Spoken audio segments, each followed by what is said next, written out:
viewers, this video is part of the Wood Round or Wreath Wednesdays, and it's the first time I'm doing this playlist. Hosts are Aurea with DIY with Aurea and Lolli from Lolli D's Creations. Guest host this month is Buffy from Buffy Designs. Their channel links and a link to the playlist will be in my description box below.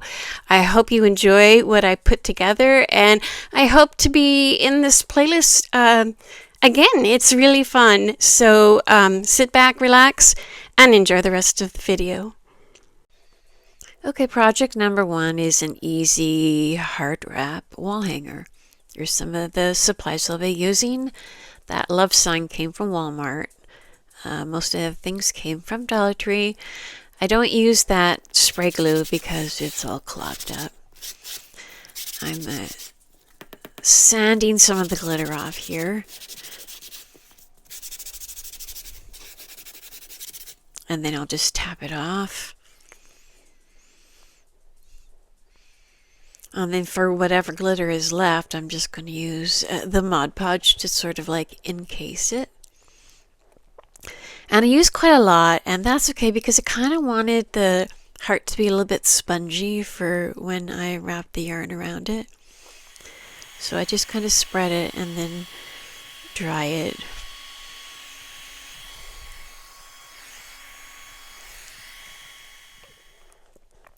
Okay, now I wanted to show you how I started wrapping. I thought this was going to be the back, and so I was holding on to the first wrap and then wrapping on top of it to hold it down.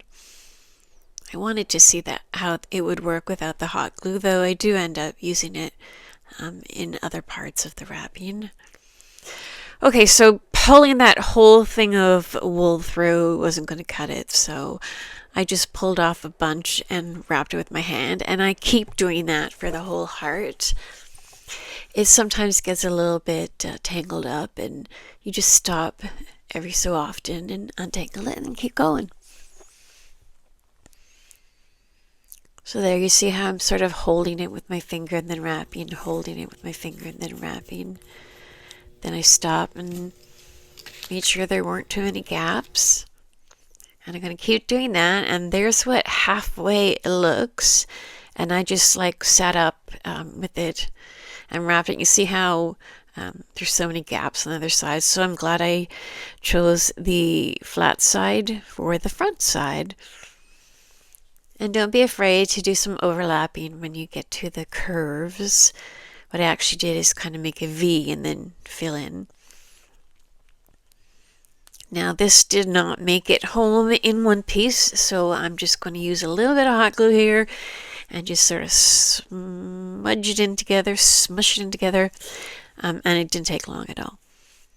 I have watered down my burnt umber, and that's what I'm going to be using to give this like a faux stain. And the trick is to sort of try and get it even, although even if it's not, you know, it still looks the way it would if you had stained it. And I'm doing the same thing to the letters. We're going for a sort of neutral look here. And this wet wipe, baby wipe, even does the edges, even though they're raw, you know, rough. Okay, so that's kind of how it's going to look here, and I do want a bow, so I have a bunch of this white ribbon. It's like faux burlap. It's kind of plasticky, but I think it's going to look just good for here. So to attach the wrapped heart, I'm using that all-purpose glue. And then I'm going to come in and put glue in the gaps and also in other places just randomly. And then we'll turn it over and press it down. And I do spend a little time making sure that's on there good. But I did notice I could see some of the gaps at the side there. So I'm coming in with this piece of rope. It's just a scrap piece of rope. And I'm just using some hot glue to sort of push that in there and sort of block the view of the little ties and tangles and things like that. And this is much better. Now this twine is going to be the hanging rope, and I push it through the hole from front to back, And the same with this one here. I'm going to do front to back. Then we're just going to tie a knot, figure out what length you want.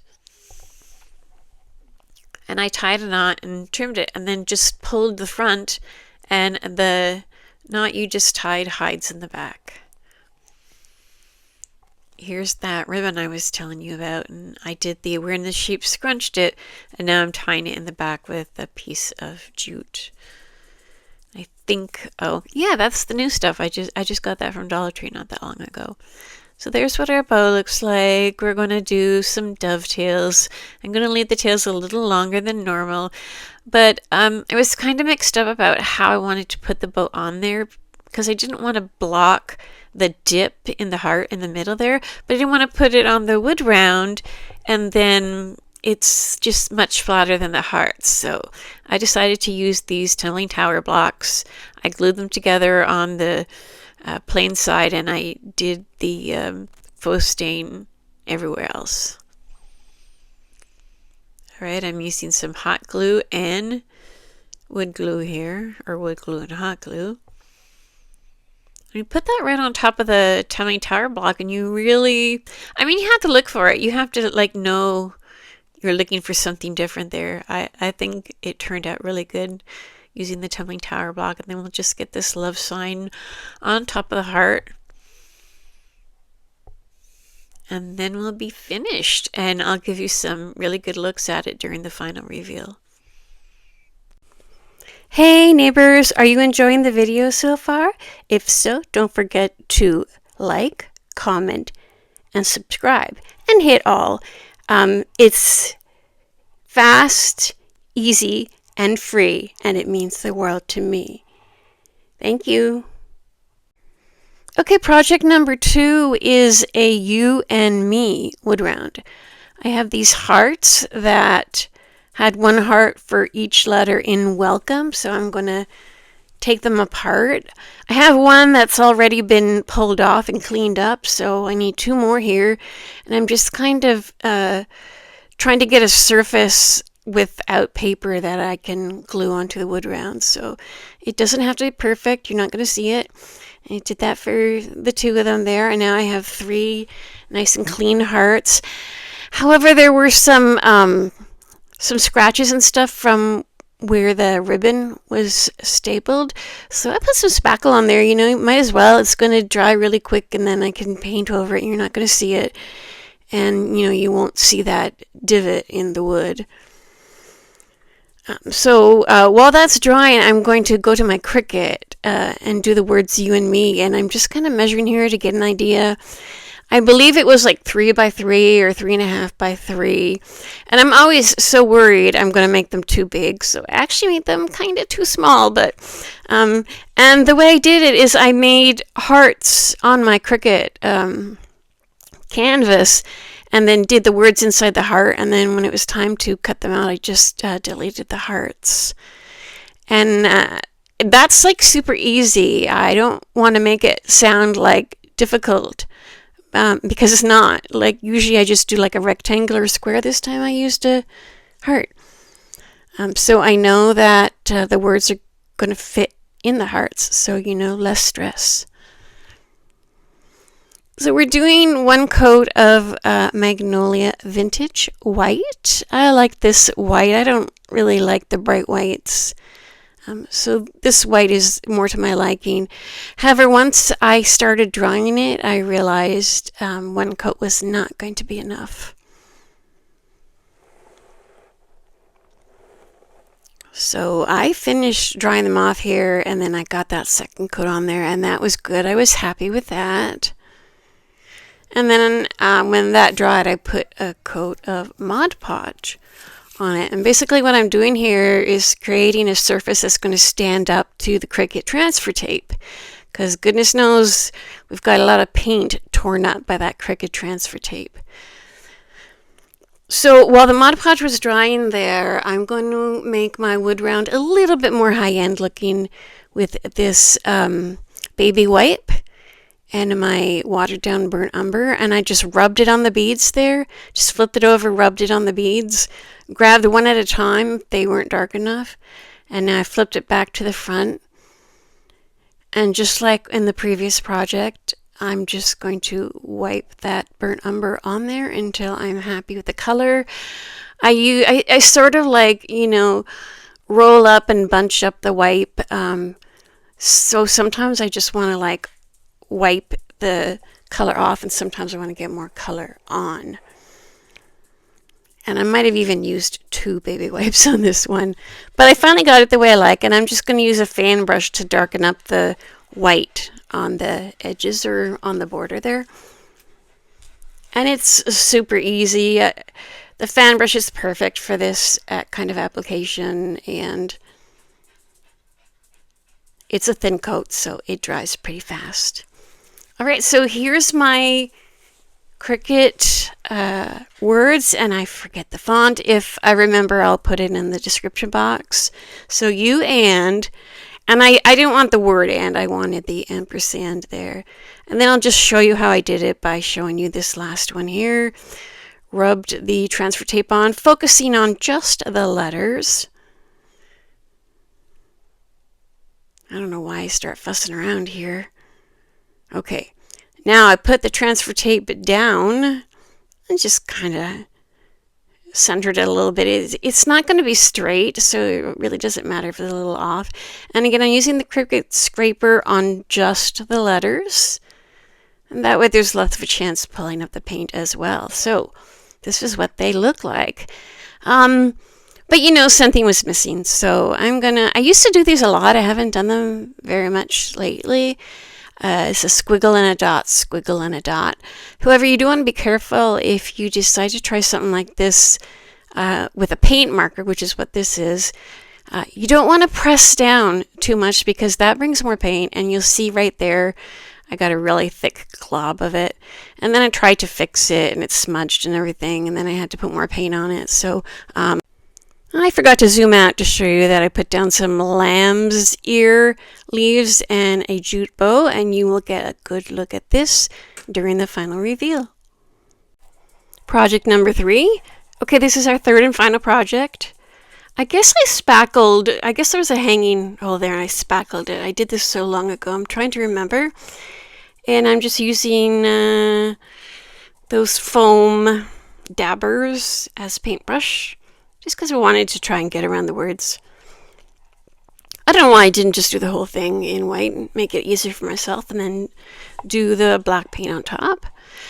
But I had just purchased some IOD stencils. A lot of people don't like them because they're a little bit expensive, but it's a very large carrier sheet, and when all's said and done, if you figure it out, it's really not that expensive per use. So I just cut a circle the same size as my wood round, but I easily saw that was not going to work. I was worried about some of the flowers sticking to that homeward, so I started trimming. And I'm like, okay, well, I can just, put it here or there, make it organic, which is what I usually end up doing. I'm a stash crafter, and, I figure out what my projects are based on what is in my stash. I don't decide on something and then go and get the stuff for it. I already have the stuff, so it's kind of neat. It's fun, it's challenging, and I just really like doing it that way. So when I was straightening up my crafting area after Christmas, I found this home wood round. So I'm like, we've got to finish this one up. So I was just cutting off pieces and sort of putting them here or there and seeing if I liked it. Especially this one, I couldn't seem to figure out. And then I decided on the spot. Look at how easy it is. Once you have your spot, you take that little thing they gave you and you just rub it on. It has a grid on there if you want to get like specific, especially like on a square surface. But since this was round, I wasn't too worried about it. And just a few rubs, and now many months later, yes, almost a year later. So I also found this geode thingy when I was straightening up. And a lot of people actually really liked the geodes and kept them as is for decoration or decor. I saw one lady had decorated the tops of the cabinets in her office with all these geode things. And I've used them to prop up lots of different signs and stuff, but my little home wood around here was just a little bit too small. So I was trying to get the piece of wood there and the dowels off, but I ended up only getting the dowels off. The piece of wood just kind of disintegrated, and probably because it isn't really wood anyway. Also, when you take stuff apart from Dollar Tree, don't forget to check for those brad nails. There was a couple of them in these dowels here, and I just pulled them out with the pair of pliers. And then I guess when I spray painted the geode, for whatever reason, I spray painted the geode image, and then the mist from the spray paint got on the stand part here, so I'm going over it with some ink chalk paint, which is really just black. And that is the color I decided to use for the home letters. I kind of had an idea I was going to use black because I knew the stand was going to be black. So I did that, and I did a lot of fixing up afterward, but I think I got it looking pretty good. And now I'm just putting some wood glue, hot glue on the little dowels here. And I got like maybe a second to figure out how I want that on there. And I'm just going to hold on to it. And that stayed on there so good. I was actually a little bit surprised at how well it attached. But you know me, I'm the glue girl. Like, I'm always worrying about things staying together. So I decided to use a piece of ribbon where the piece of wood used to be. And again, using hot glue, wood glue, I pressed the ribbon down and then I sort of scrunched it around the dowels. And I think it looks pretty. I don't think I need to worry about covering up the back. I grabbed some jute rope that I had laying around and used that for the border. And I just pressed the nozzle to the wood round and sort of smoothed the rope as I went. And now I have that striped black and white ribbon. I'm going to put just a small bow on top with a jute bow on top of that. And I think my camera's going to die soon.